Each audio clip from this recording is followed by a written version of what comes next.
Now get ready. Here we go.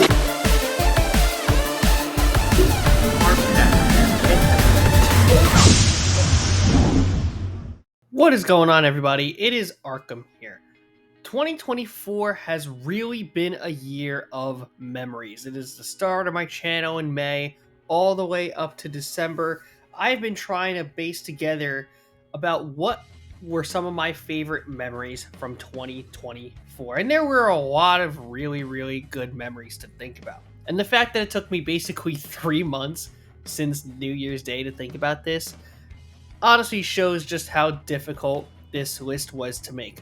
But I had to come up with 5 things to mention that I believe were some of the coolest opportunities or coolest moments of 2024 that I specifically wanted to make my own special top 5 video on. And hopefully, this is just the continuation of making even more memories in whatever park I end up going to in 2025 for that season to begin. I am so pumped up for that season to begin. Let me know what you guys think were some of the coolest memories you had in the 2024 coaster season.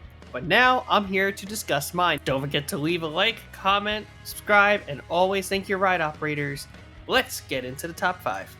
Going in no particular order, I think it's only suitable to kick things off with the final day of Kingda Ka and Green Lantern, or as I've called it, Long Live the King weekend.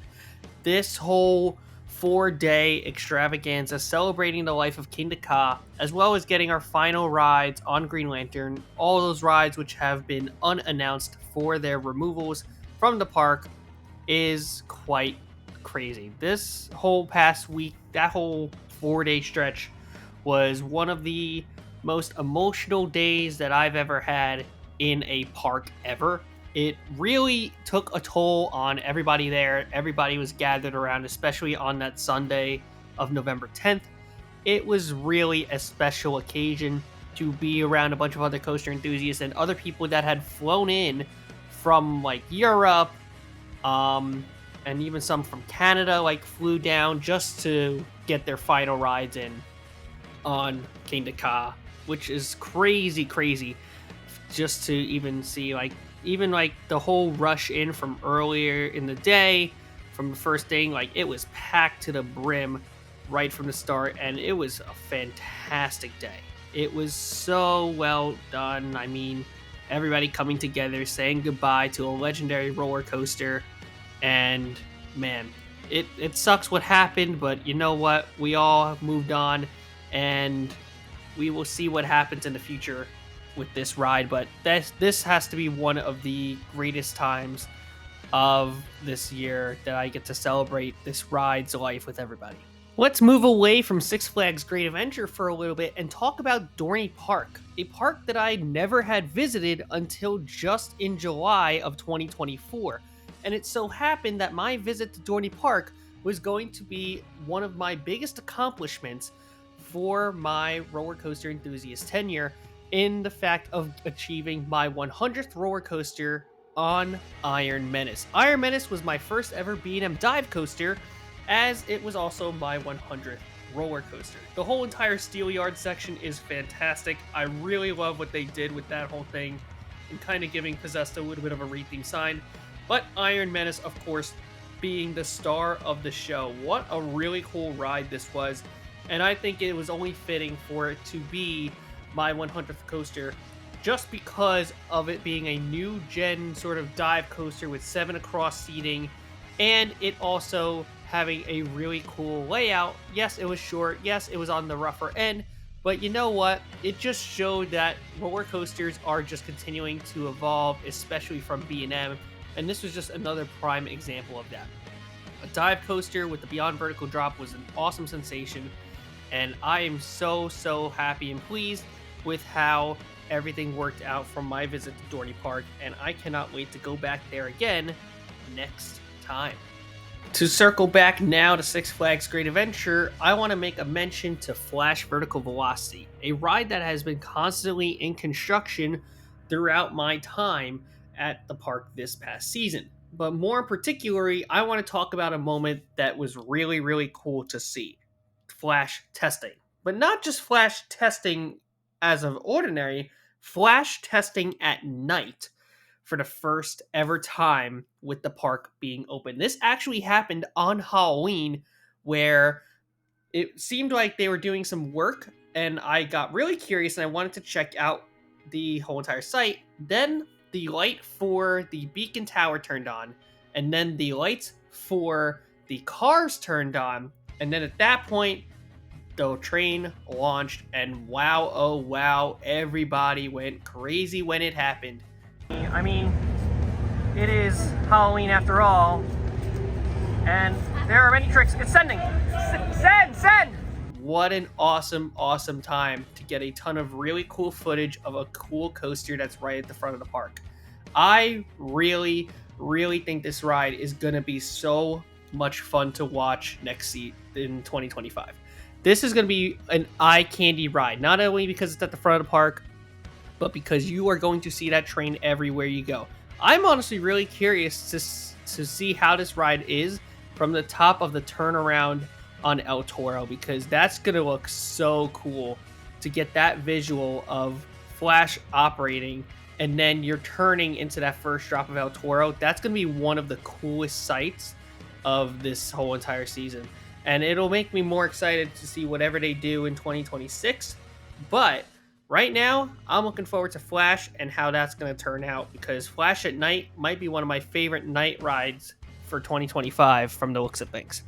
Now let's go back to another park that I visited for the first ever time this past winter. That would be Busch Gardens Williamsburg. This is a park that I've had on my radar for so long, even before I started this channel, and I've just wanted to go to Busch Gardens Williamsburg to check it out. But it's always been out of the way. But there was a very specific reason that we got to check out this attraction and check out this park, and that was because of the ACE event that we went to go check out, Coastin' in the Snow. This was the first ever ACE event that I ever got to attend, and my oh my, how awesome was it? We got early ERT for like Invader and Dark Coaster, and then there was like a hangout day in King's Dominion. There was a lot going on, all part of the Tundra Throws tour on our channel, so don't forget to go check that out. But the biggest main event of all was something that wasn't even in the original plan for the Coastin' Through the Snow event. They were able to get us a backstage tour before the hard hat area of the Big Bad Wolf, the Wolf's Revenge. When that got updated onto the calendar for the event, Johnny and I swear, were absolutely ecstatic to see that. And we were like, oh crap, we need to go. And I'm so glad we did. Checking out Big Bad Wolf, the Wolf's Revenge from behind the scenes before you get into the hard hat area was absolutely incredible. I've never been behind the scenes of a roller coaster in my life, and this was the first ever time that I got to go check out something from behind the scenes. This was fantastic. I could not believe how close we got to the station.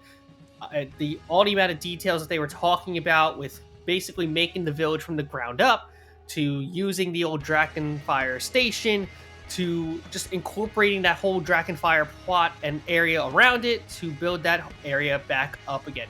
Wow, oh wow, this looks incredible. I'm so excited for when Big Bad Wolf opens at Busch Gardens Williamsburg, because I know for a fact that I want to go back to Busch Gardens Williamsburg in 2025.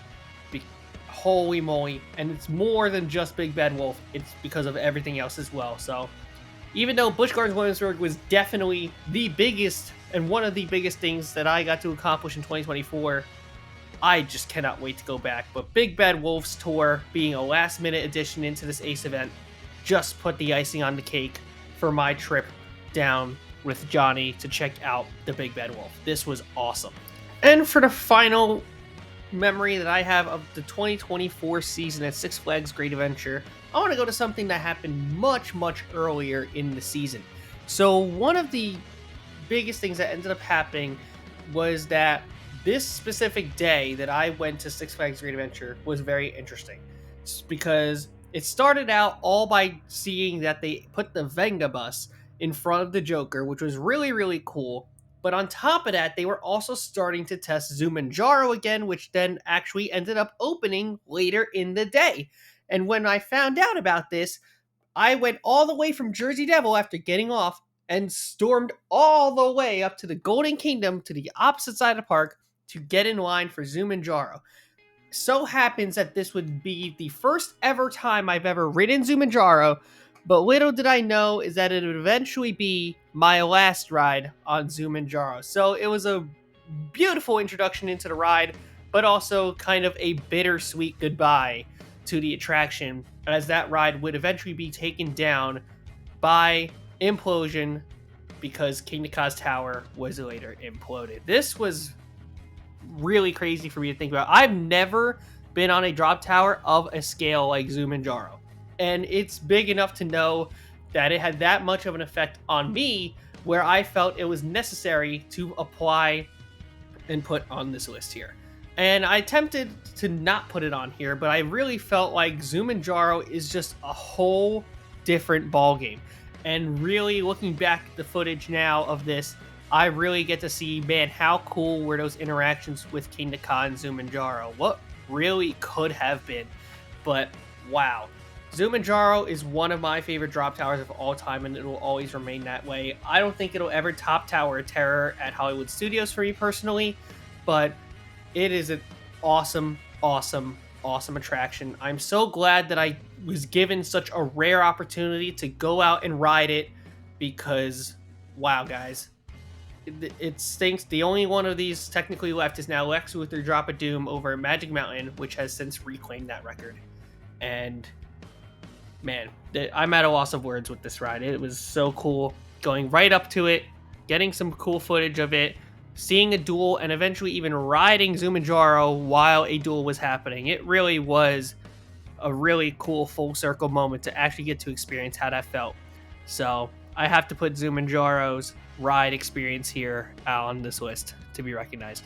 And before I end out the video, I do have one honorable mention that I do want to mention, and that is my first ever RMC hybrid roller coaster ride in the form of Twisted Timbers at King's Dominion. I just have to give this one a shout out because holy gosh, getting on an RMC hybrid after hearing all of the massive buzz about these roller coaster types and finally getting to experience one in the form of Twisted Timbers at King's Dominion was basically a dream come true and also a whirlwind of emotions. This was so crazy. The definition of true chaos on a roller coaster is implied through Twisted Timbers. It later would have me want to go and check out another one in the form of Wildcat's Revenge at Hershey Park, but Twisted Timbers being my first ever one is always going to hold a place close to me, and it's only fair for me to recognize that one as an honorable mention memory from the 2024 coaster season. And with that being said, everybody, that's going to do it for my list of my favorite memories from the 2024 coaster season, and I cannot wait to make even more fun, fantastic, funny, and phenomenal memories for 2025. Let me know what your favorite memories of the 2024 coaster season are, and what are you most looking forward to going into the 2025 coaster season. Leave a like, comment, subscribe. Always thank your ride operators. Have an amazing rest of your day, and I will see you all in the park very soon. Goodbye. Here we go. Mark 10.